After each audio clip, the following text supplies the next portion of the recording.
Hi Empaths, welcome back to my channel and back to Journey Through the Tarot. We're talking about our week with the Queen of Pentacles and introducing the history, symbolism, and divination of the King of Pentacles, the final card in our journey. So that's exciting. This journey is based on Dirty and Divine, a transformative journey through tarot, a book by Alice B. Grist. She spent a day with each card and we're spending a week. And we're getting a lot of information from the Tarot History, Symbolism, and Divination by Robert M. Place, one of my tarot teachers. We're working with the Waite-Smith Symbolism in the Rider Tarot deck. Looks like this. If you need any of those items, they are available in my Amazon store, linked in the description of this video. So let's talk about our week with the Queen. Really interesting week. So many synchronicities, I feel like, and that's what we're looking for, right? To deepen our understanding through those synchronicities. A lot happened this week. I actually got a new desk chair that really supports.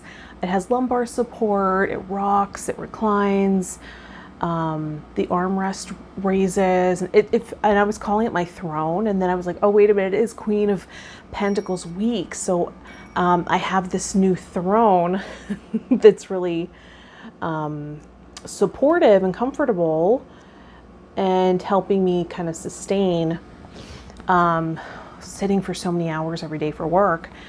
And then the first day of the week with the Queen, we had a practice session for this practitioner development training I'm in for Radiant Human Meditation, and I was the only student that showed up. So I just had an hour with the teacher, my mentor, and we had a really deep conversation, getting to know each other even on an even more deeper level. And she's an earth sign. I believe she's a Virgo. And that can be indicated right in the Queen of Pentacles card, an earth sign female or earth dominant person that's maybe more in their feminine energy, earth style. So that was a really, really interesting synchronicity. And I had a lot of sessions with her. This week we also had a business alchemy master's program meeting, and that was a really amazing session. I had brought up that I was experiencing a lot of synchronicities, and during the meditation of working with our vortex, a lot of stuff came up, a lot of emotions and some violent images. I thought maybe from past life or ancestry showed up, and I guess to be released. I was like, good, let's let this go. And it was showing me, it was like symbolizing for me maybe subconscious visuals of fears of intimacy, fears of trusting people, fears of connection. But then also on the other side, I felt like this deep sadness because I felt like I want connection and I need a protector. Like, I want that containment from a masculine energy. And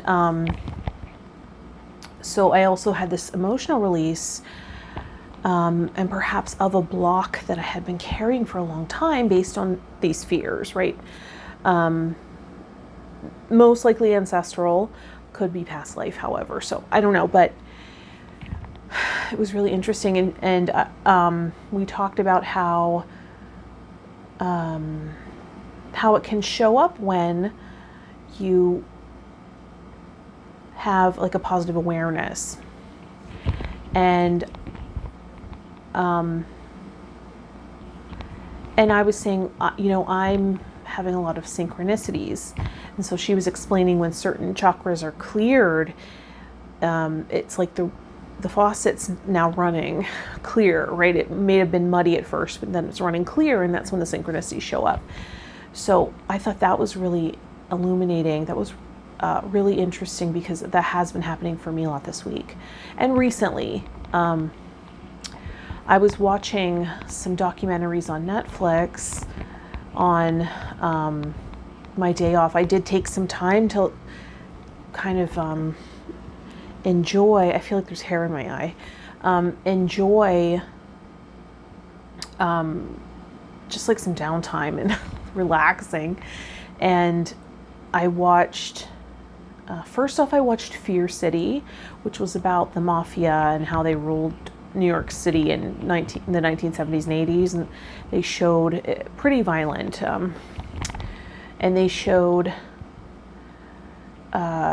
they played like wiretapped conversations from FBI investigations, and also images and things. Some of them were pretty gruesome. And I actually had, I think, a great uncle in the mafia. Like they never spoke about it out loud, but it was kind of just understood. And my mom talks about it sometimes. I am of Italian descent, and so she has a deep interest in that lifestyle. And I don't know a lot about it, but I was just watching that, and I always watch it with interest, like,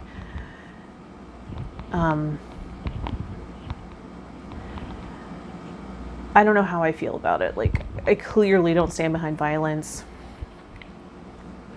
but there is some Italian pride in it too. So it's very odd. I mean, and I think it's because it was romanticized in movies and things. So, it's this like false sense of power, I think.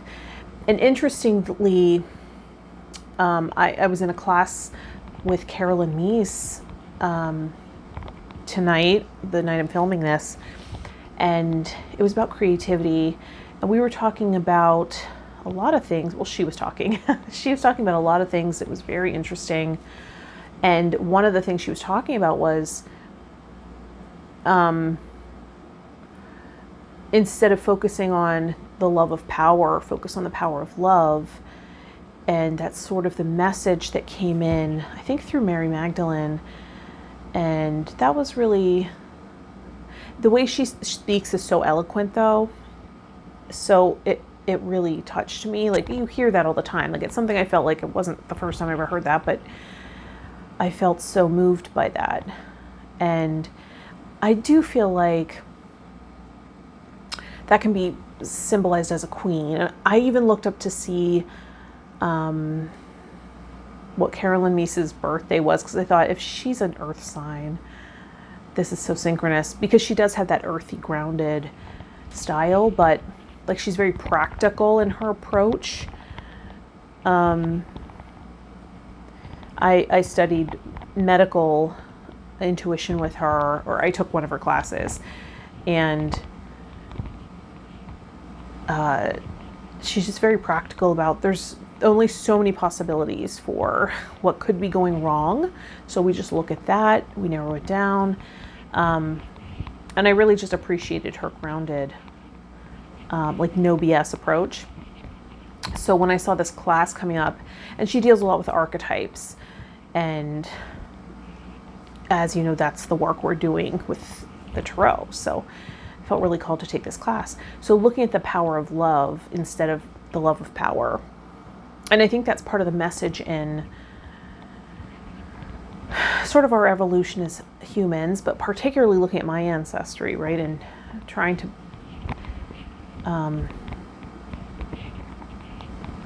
I guess, take power. So I have conflicted feelings about that.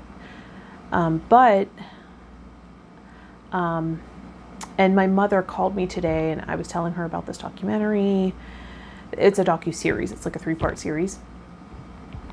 And so we were laughing and about stories about my grandmother and my great-grandmother, actually, who came over from Italy. And so we were talking about ancestry, right? And that can be very earth element. It's 11:27 on the clock, and that's my birthday. And that's the birthday I share with my great-grandmother. That's so crazy that I just saw that. Of course, why not? So it's now 11:27 p.m. And so just thinking about her and laughing about stories about what she would do. Because there was a time came where she couldn't live in her house anymore. So they put her in a home for the elderly, but it's like just down the street. It's like 2 houses away. So we were visiting her all the time. She was always over at the house. But it was like constant round the clock care for her there. And I think my grandmother was already living with us. So we just didn't have more room for another person. So she did stay there, and she would always say she wanted to go home. She would threaten, like, she'd be like, I'm going to go walk out in traffic if I don't go home. But she spoke like broken English. She spoke mostly Italian. So no one knows exactly the intent or what she was really saying there. And my mother would be like, Grandma, no, you know you can't go home. And like, and so she would, but what we were laughing about, because that's not very funny, but what we were laughing about was how she would like tear down the Christmas trees and stuff at this home to like rebel against not wanting to be there and wanting to go home. Like, she was a firecracker, and she was in her 90s, you know, so it was hard to tell if she was really fully aware. I mean, she was really sharp, but it was hard to tell if she was really fully aware of reality, right, and everything that was actually happening. So we were joking about that and laughing about her and just telling stories and reminding me of things. And I just felt so connected when my mother and I were talking about it. And it felt like, as we were reminiscing, I felt like my grandmother was here. Like, I felt my great-grandmother's presence. It just felt like I felt connected,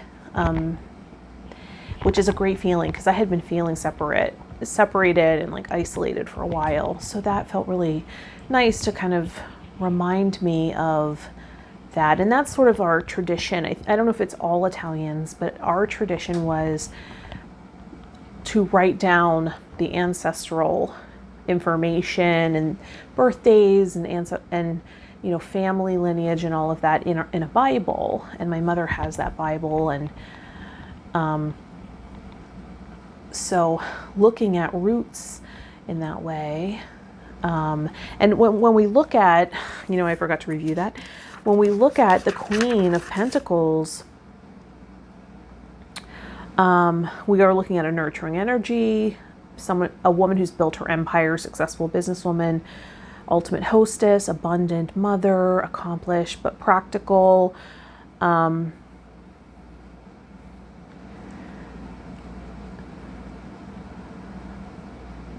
woman of the world in many respects, brings success to your own door. You can follow your passion and become comfortable within your own flesh and your material world. The beginnings of a powerful, worldly wise woman. If you ever doubt your ability, let that fade away now. See how far you've come. Look at what you have embraced and made work for you so far. You are a queen. Know yourself. And that's Alice B. Grist at the end there. And I felt like kind of exploring the strong women of my family was really powerful for me. Just to remind me, you know, it's very easy to feel alone and isolated. I also felt like I had successful days at work, at my day job, and with client work. So feeling like I'm having a better footing and balancing that more effectively this week. I had a lot of really, you know, the way I measure success at work is if I have a lot of retention. So I did get a lot of saves and we're rewarded for that.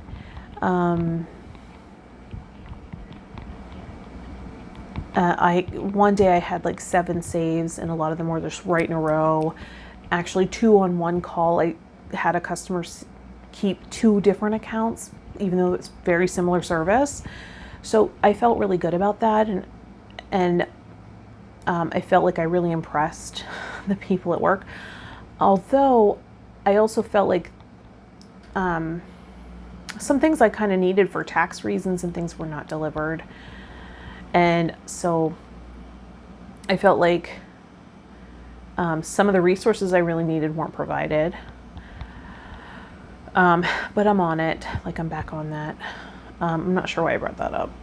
I guess because when I think of pentacles, I think of resources. I think of the material world. I went to the gym a lot this week. I feel like I'm back on a routine. I had an epiphany around working out, what's good for my body.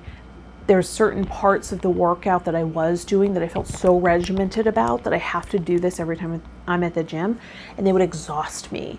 And I'd feel like it would take me so long to recoup. And what I realized was I don't have to do that. That's probably not good for me. If it's not providing me with more energy, if it's not making me feel stronger, maybe replace that with something. I was doing like higher intense cardio along with muscle training, and I just felt like, well, wait a minute, do you think that might be canceling out the muscle toning that you're doing by then doing high intense cardio? And it was just very exhausting. So, and it's been really hot and humid lately, so I would get very dehydrated, and my air conditioner's been on the fritz a little bit, so I definitely feel like I'm melting right now.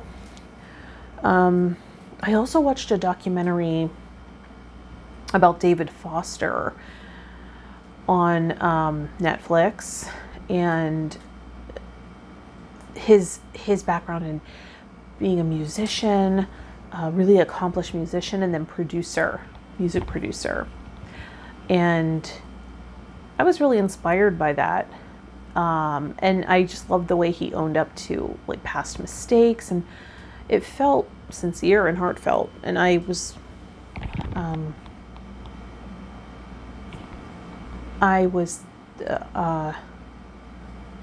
that was endearing to me, that he could see that, and have some growth there. But beyond that, like, that wasn't really the reason I was watching. I was just interested in like his history with music, and how respected he was as like a hit maker, and how much he understood music and the audience, and what they would, what would capture them and engage them as a listener. And particularly his work with the band Chicago, and also with I think he discovered Celine Dion and Michael Bublé, and also his work on the Bodyguard soundtrack. I was mesmerized by that. I could watch that again and again. I was very interested in all of that. And so the synchronicity that came up with that was, he had talked about his work with Peter Cetera, I think his name is, the lead singer of Chicago. And I didn't really know much about that band, to be honest. Like, I wouldn't have known any songs. And that's just I'm not well versed, and it wasn't really my era. But then listening to the songs, it's like, oh, of course I know those songs, right? I might have listened to them in the dentist chair, but I recognize them.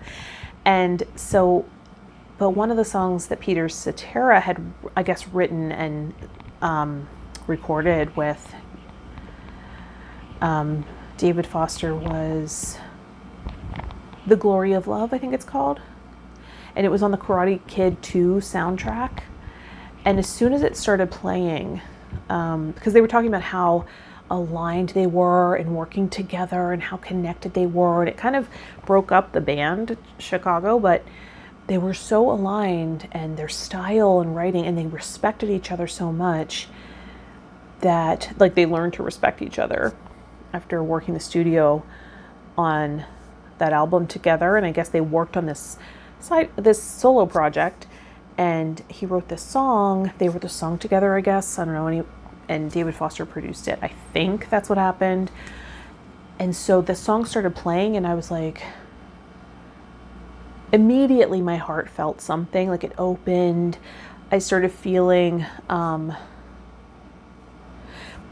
this like nostalgic feeling. I don't know. It's a feeling that I don't often feel, so it's hard to describe, but it was just sort of like this resonance, right? So, and it was physiological. It wasn't just like, I guess emotions are physiological, so that's kind of weird to say, but it was literally moving. Like I felt things moving and shifting, and I felt like listening to the lyrics and being reminded of the story, right?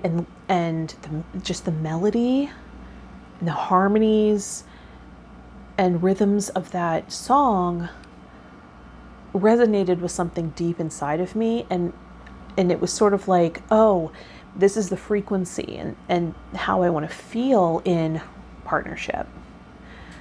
And even like the story of like, I'll fight for your honor. You'll know the song if you listen to it. And I listened to it a few times, and I was just like, wow. And I started thinking about past experiences and things where I thought, should I have walked away from that? Or, oh, I wonder what would have happened if I would have stuck around. But then I just started thinking, it doesn't resonate in the same way that this feeling does. And something inside of me said, work with this frequency going forward.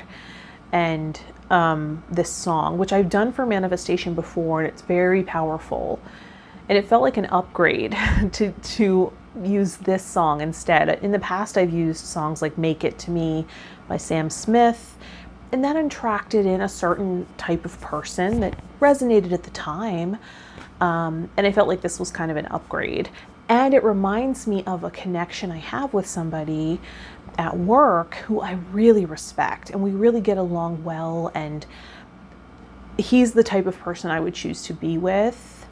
I mean, it's not all perfect, but just the way I feel in his presence, and the respect and the boundaries, and how even when we disagree, I don't feel triggered. I don't feel like it's just like we're speaking and there's a disagreement, but it's so opposite of the codependent interactions I've had in the past, where if I don't agree, it's a threat to the ego of the other person.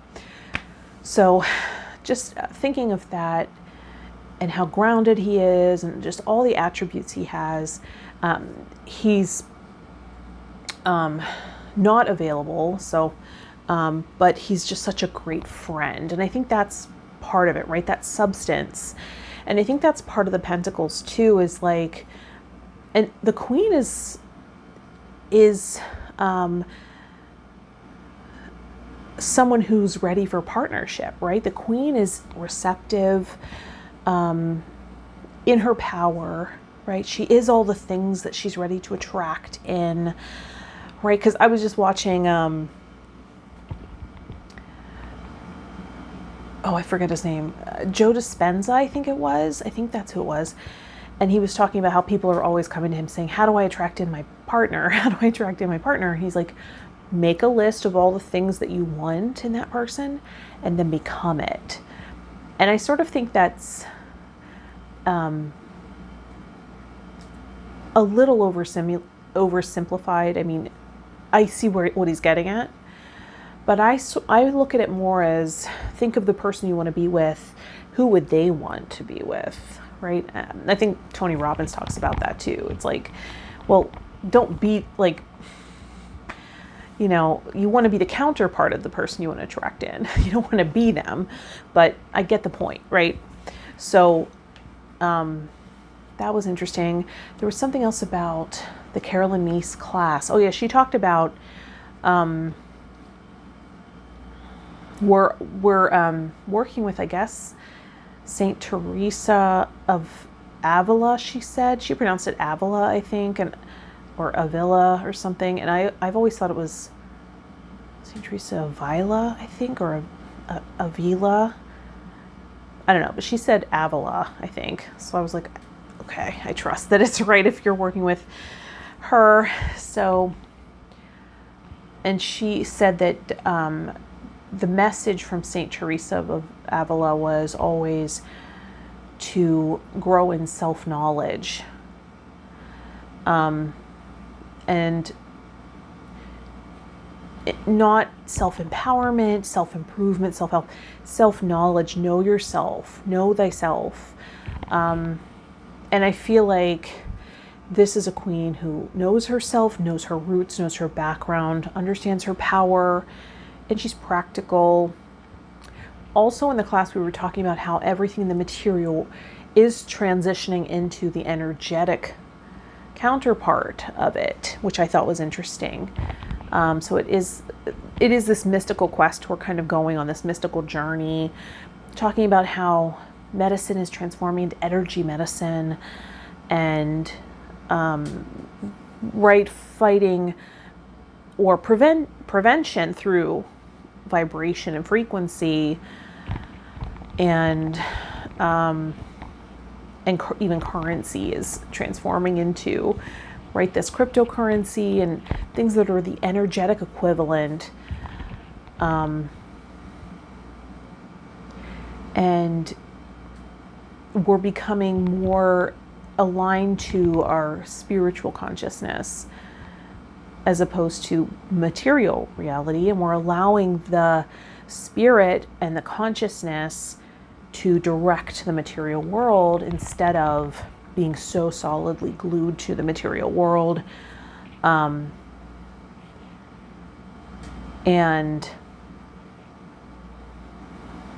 she sort of made the connection between that, and more people resonating as maybe non-binary, right? The soul is genderless, right? So it was a lot to think about.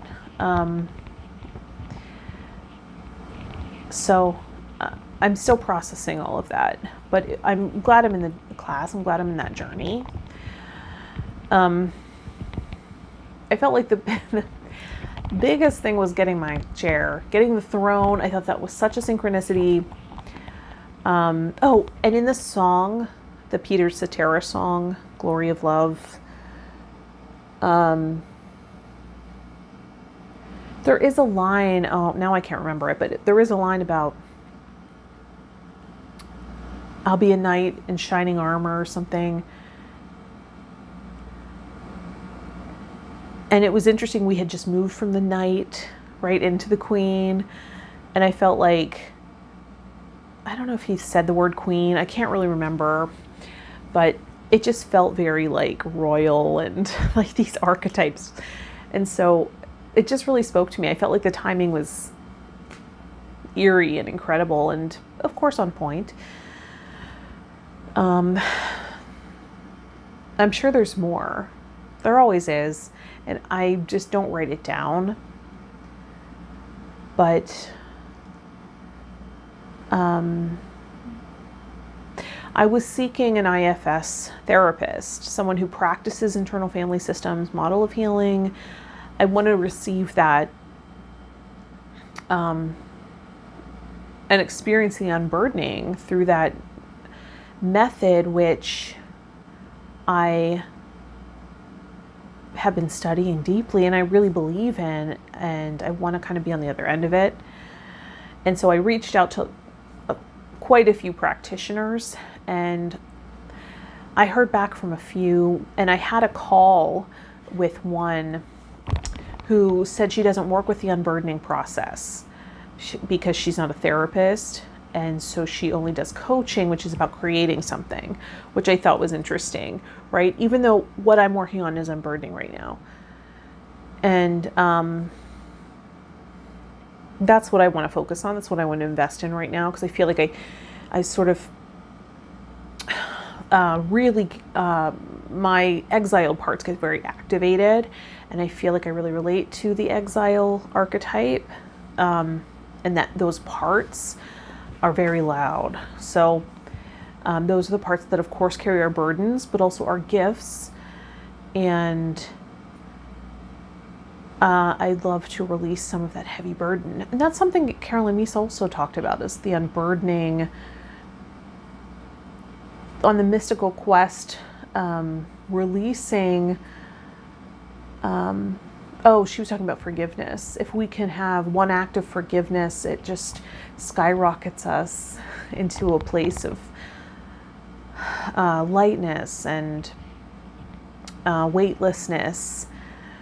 She said the more psychic weight we carry, the longer we have to wait, which I thought was really interesting, because I was talking to my best friend today about how impatient I was and how much I was waiting and frustrated, and he's reading the Law of Divine Compensation right now. I think Marianne Williamson wrote that one.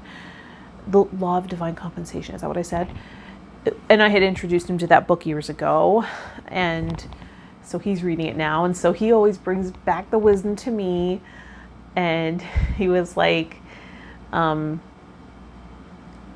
he reminded me that if you ask for patience, you don't get more patience, you get more opportunities to wait. I was like, that's true, I know. So it was a lot of lessons this week, some releasing. I'm still looking for that IFS therapist.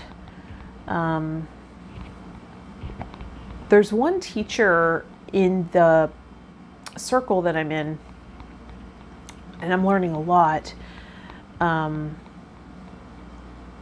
Dick Schwartz is actually teaching a large portion of it and doing some of the live Q&As. He's, of course, the founder of the system. So that's really exciting. And one of the master teachers in the system actually lives in Harrisburg, really, so in the same state. So I might be able to work with her. So I'm going to look into that next. Might as well just try. If I'm getting rejected and redirected from other places, might as well just try right at the source of who I'm studying from. So, yeah, I think that's about all that I have. Anything else?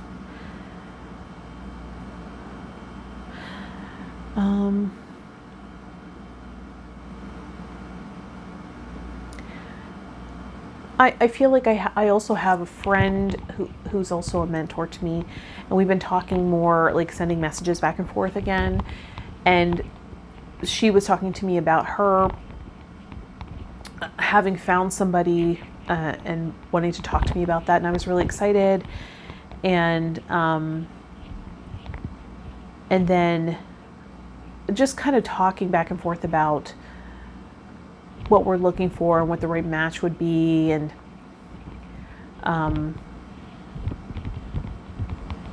it didn't feel like the person that she was actually talking to was the best match or whatever.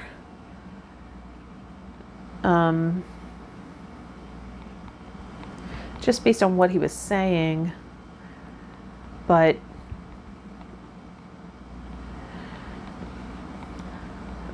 so that kind of stirred up the whole conversation. And I was telling her about the person at work that was sort of modeling for me right now, the type of person I'd want to be with, that hardworking, down to earth, humble, funny, intelligent, great friend, like just a good friend, someone that shows up for you, that believes in you, and that you can really respect. I think that's so important. Who shows you respect. There's strong boundaries. You don't need, I feel like I've had some codependent situations in the past that I kind of don't want to get stuck in anymore. And he's just such a great model of a leader. Interesting. I think that's what I'm looking for. Also interesting, a friend from New York City had posted a funny video on Instagram, and I had commented on it because it was really funny. And he had said the word leadership in a message, and I kind of get the reference, but I was sort of like, it kind of applies. I do see that. But as soon as I started writing the description for the King of Pentacles, I was like, oh, okay, interesting synchronicity there, because that just happened a few hours ago. And of course, I had my group chat with two of my besties tonight, and that was really great. I hope we do that regularly. Just checking in with them and really enlightening, deep conversations that make us all better people. So, yeah. So I think that's about it. I mean, I could ramble on and on, but it probably wouldn't be worth much. So that's basically it. That was my experience with the Queen of Pentacles. I can't believe that we're going on to the last card, but it's also very exciting to know that we're integrating all these. So we're almost to the end. So let me know what your experience with the Queen of Pentacles was in the description. And let's move on to the King. So according to Robert M. Place, the king sits in a walled garden next to his castle. There are flowers and grapes growing in the garden, and he has flowers on his crown and grapes on his robe. He has 4 bull's heads on the back and arms of his throne, and he rests his armored foot on another, more primitively carved one.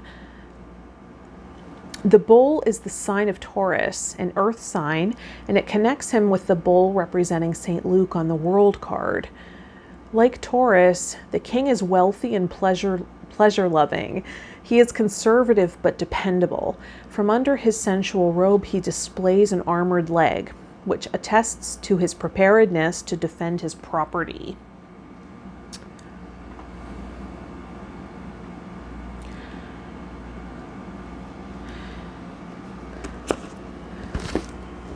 Okay, and what might it mean if this card shows up in a reading or a spread? Ultimate businessman, rooted, confident father figure, ready to make commitment, ready to be a father, earth sign masculine, reliable. The figure calls for no special description. The face is rather dark, suggesting also courage, but somewhat lethargic in tendency. The bull's head should be noted as a recurrent symbol on his throne. The sign of this suit is represented throughout as engraved or blazoned with the pentagram, typifying the correspondence of the 4 elements in human nature and that by which they may be governed. It means valor, realizing intelligence, business and normal intellectual aptitude, sometimes mathematical gifts and attainments of this kind, success in these paths. Accumulated wealth, satisfaction in one's lot, retirement, taken to enjoy those things we have toiled for, the fulfillment of a working life, aspects of the traditional patriarchal role, such as being a provider, being a success at work, creating your own world, building a home, providing for that home.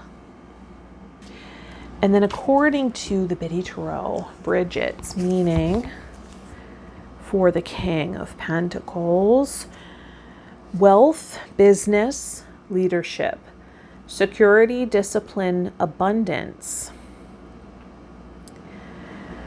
The King of Pentacles represents material wealth, financial abundance, and worldly success.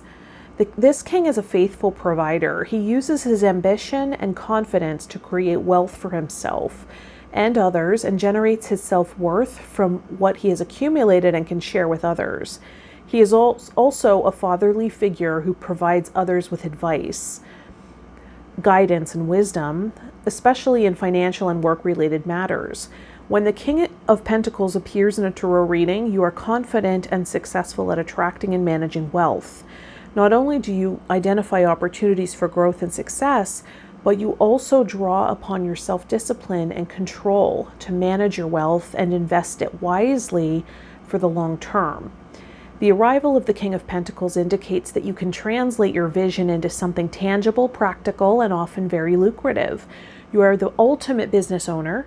You do not merely come up with ideas and hope for the best.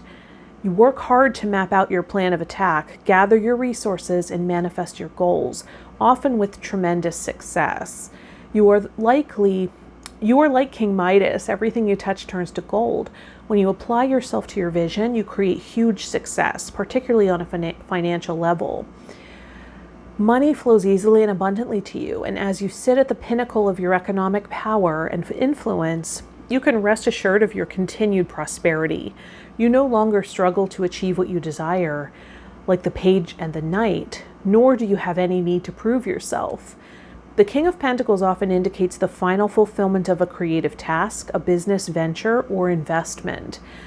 Through diligence, responsibility, and attention to detail, you have achieved great things and can finally say that you have completed your task or attained your goal.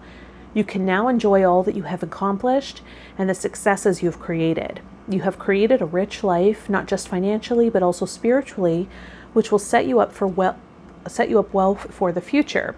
The King of Pentacles knows that a methodical, planned, and well thought out approach will lead you to success. You have experimented in the past with what works best and have landed on your own methods and practices you know will continue to work for you in the future. Continue down this path rather than trying new ways of doing things. You do not need to take any more risks. Interesting. Also this week, I signed up for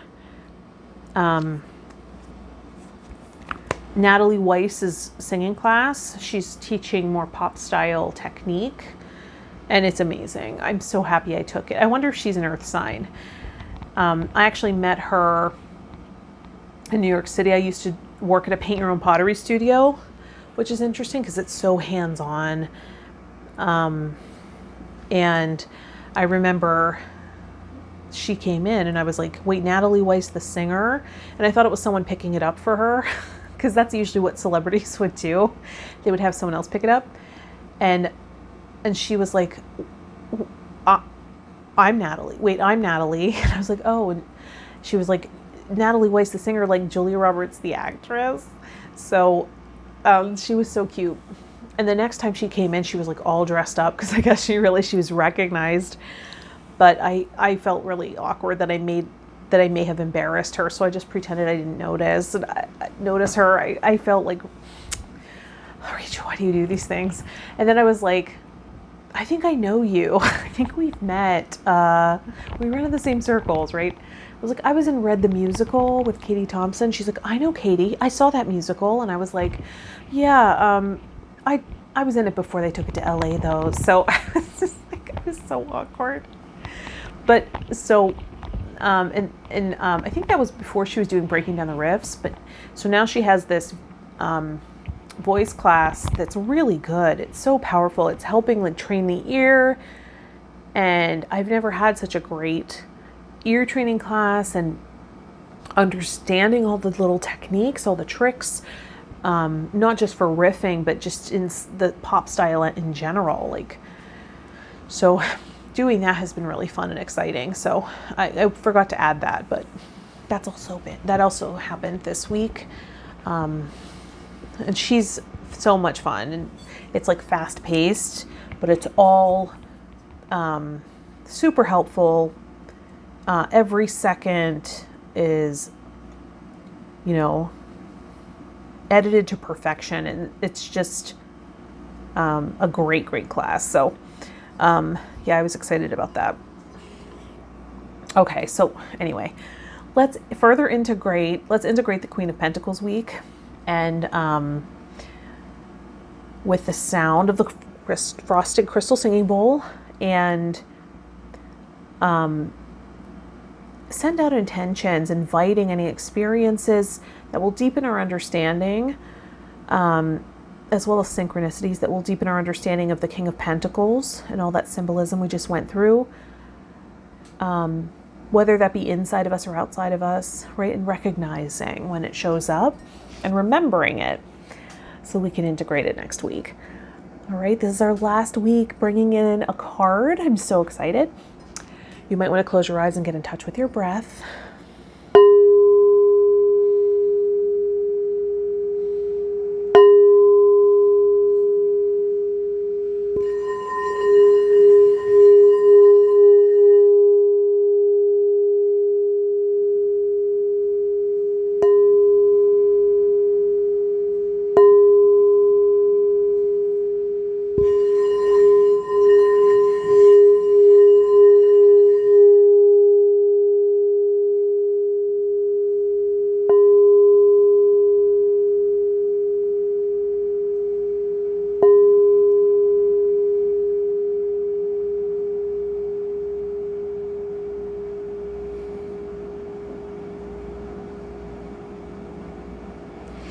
Beautiful. Coming back to the room in your own time. Here we are, right? Almost to the end of the journey. So we're going to have a week with the King. We'll come back and share that week. And then I might do one more week after that, just as an epilogue of the full integration, and see what a week with having all the cards integrated feels like.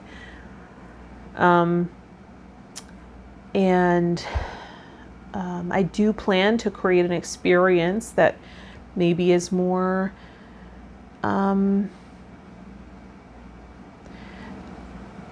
well formulated, sequenced, and structured for viewers who would like to participate in having a deeper experience of their own. In case you were just following along and maybe not fully having that integration, I do plan to create that. So get on the email list below. I'll link it below for updates on that. And if you've watched this far, I don't know if there's a king emoji, let me know, put it in the comments. And thanks for liking and subscribing to the channel. Thanks for liking the videos, subscribing to the channel. That's very valuable to me. And if you need a personal session or to find me on other platforms, those links will be in the description of the video as well.